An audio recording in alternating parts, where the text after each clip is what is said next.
Hello students. तो आज का हमारा टॉपिक है metal and non metals. Metal से आप क्या समझते हैं? कौन से होते हैं मेटल्स और कौन से होते हैं नॉन मेटल्स? ये कैटेगराइज कैसे किया गया है? Based on the physical and chemical properties of the different elements, the elements are classified into two types, metals and non metals.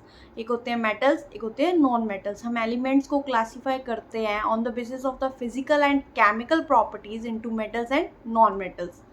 Metals जो होते हैं उनकी फिजिकल प्रॉपर्टीज अलग होती हैं, जो नॉन मेटल्स हैं उनकी फिजिकल प्रॉपर्टीज अलग होती हैं। Before knowing about metal and non metal, हमें जानना जरूरी है कि एलिमेंट क्या होते हैं। Element is a pure substance which is made up of only one type of atoms. कोई भी प्योर सब्सटेंस जिसके अंदर एक ही टाइप के एटम्स प्रेजेंट हैं उसको हम क्या बोलते हैं? एलिमेंट। जैसे कि आपके पास एक पीस ऑफ गोल्ड है, 2 to 3 ग्राम ऑफ गोल्ड। उसमें क्या है? किसके एटम्स होंगे? पहले मुझे ये बताइए एटम क्या होते हैं। एटम से आपको एलिमेंट समझ आएगा, एलिमेंट से आपको कंपाउंड समझ आएंगे, कंपाउंड के बाद ही आप समझ सकते हैं कि मेटल और नॉन मेटल्स क्या होते हैं। Atom, you know about matter. Matter के बारे में आप सभी जानते हैं। Matter is anything that occupies space and has mass. Matter has 3 types: solid, liquid and gases. The particles which make the matter are called atoms. जो atoms present हैं किसी मैटर के अंदर उसको हम क्या बोलते हैं? पार्टिकल्स प्रेजेंट है उसको हम क्या बोलते हैं? उसको बोलते हैं atoms. So atoms are present are the particles which are present in the matter. अब हम बात करने वाले हैं मॉलिक्यूल। जब 2 एटम्स मिल जाते हैं तो उसको हम क्या बोलते हैं? मॉलिक्यूल। जैसे कि ऑक्सीजन गैस। ऑक्सीजन गैस किसकी है? 2 एटम्स ऑक्सीजन के मिले हैं और O2 गैस बनी है।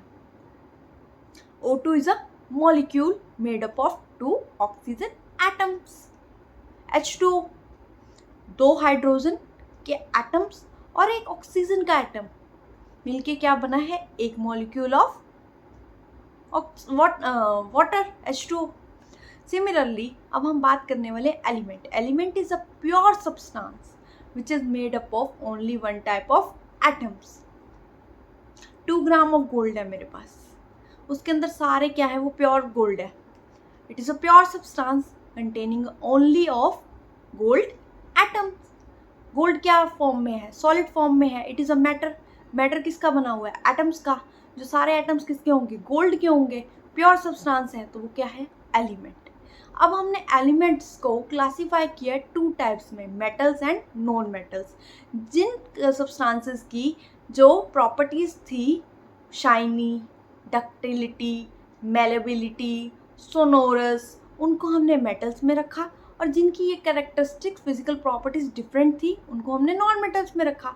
सिमिलरली इनकी केमिकल प्रॉपर्टीज भी हमने देखी कि डिफरेंट केमिकल्स के साथ कुछ सब्सटेंसेस अलग बिहेवियर शो करती हैं, कुछ केमिकल्स के साथ अलग प्रॉपर्टी शो करती हैं, पर अलग उनका रिएक्शन होगी और अलग प्रोडक्ट बनेगा। उस बेस पे केमिकल प्रॉपर्टीज के बेसिस पे हमने इनको डिवाइड किया into metals and non metals. तो हमने एलिमेंट्स को क्लासीफाई किया है मेटल और नॉन मेटल्स में due to their physical properties as well as their chemical properties.